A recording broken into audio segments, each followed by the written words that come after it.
अस्सलाम वालेकुम जी। उम्मीद है सब ठीक ठाक होंगे। चले हम बनाएंगे आज एग कड़ी। सबसे पहले मैंने अंडों को बॉईल कर लिया था और उसको हम ऑयल थोड़ा सा लेकर उसमें थोड़ा सा हम फ्राई करेंगे इसको। ठीक है, अंडों को आपने हाफ बॉईल नहीं करना है, इनको फुल बॉईल करना है। अच्छा, आग आपने बहुत ही स्लो रखनी है, तेज आग में वो जल जाएंगे बल्कि वो फ्राई होने लग जाएंगे। तो स्लो आग में हम इसको थोड़ा थोड़ा सा फ्राई करेंगे दोनों साइडों से। ठीक है, एक साइड से जब ये तो हल्के से फ्राई होने लग जाएंगे तो हम इनकी साइड को चेंज कर देंगे।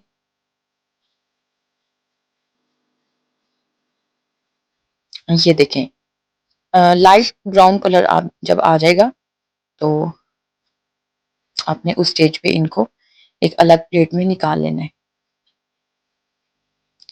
चले, इसको मैंने एक अलग प्लेट में निकाल लिया। दोबारा उसी ऑयल में मैंने एक बड़ी प्याज जो है उसको चॉप करके डाल दिया था।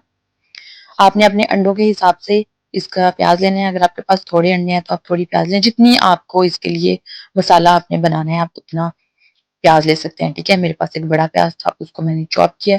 अब हम इसको हल्का सा फ्राई करेंगे और फिर मैंने इसमें आधी चम्मच डाल दी थी लहसुन का पेस्ट। आप चाहें तो अदरक का पेस्ट भी डाल सकते हैं।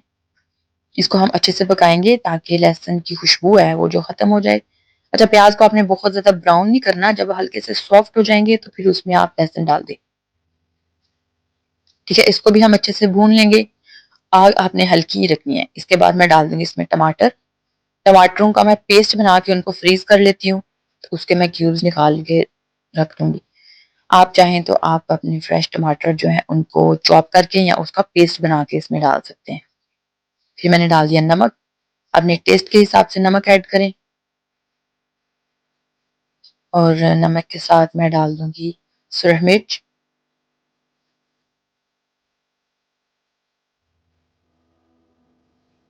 सुरख मिर्च के अलावा मैंने डाली थी इसमें हल्दी।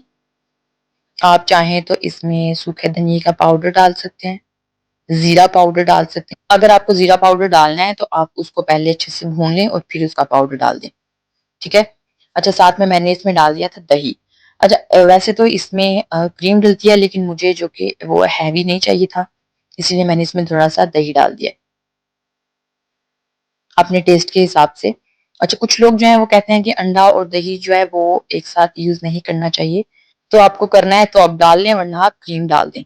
मैंने इसमें दही ही डाला था, इससे जो है वो बहुत अच्छा सा खट्टा खट्टा सा एक सालन बन जाता है और एक अच्छा सा एक ग्रेवी बन जाती है। ठीक है, अब हमने दही डाल दिया, इसके साथ मैं डालूंगी सब्ज मिर्च। 3 सब्ज मिर्च डाल के मैंने इसमें छोटी छोटी काट के इसको डाल दिया था। आप चाहें तो इनका भी पेस्ट बना के डाल सकते हैं, अगर आपको बिल्कुल जो है ग्रेवी वो पेस्ट फॉर्म में चाहिए। ठीक है। अच्छा, दही का पानी खुश्क होने तक आप इसको अच्छी तरह से भूनेंगे जब तक कि ऑयल इसका सेपरेट नहीं हो जाता। देखिए जी, अच्छी तरह से उसका पानी जो है वो ड्राई हो चुका है, ऑयल सेपरेट हो चुका है और मैं डाल दूंगी अब इसमें अंडे और इसको अच्छे से कर देंगे हम मिक्स। चलें जी, मिक्स हो गया।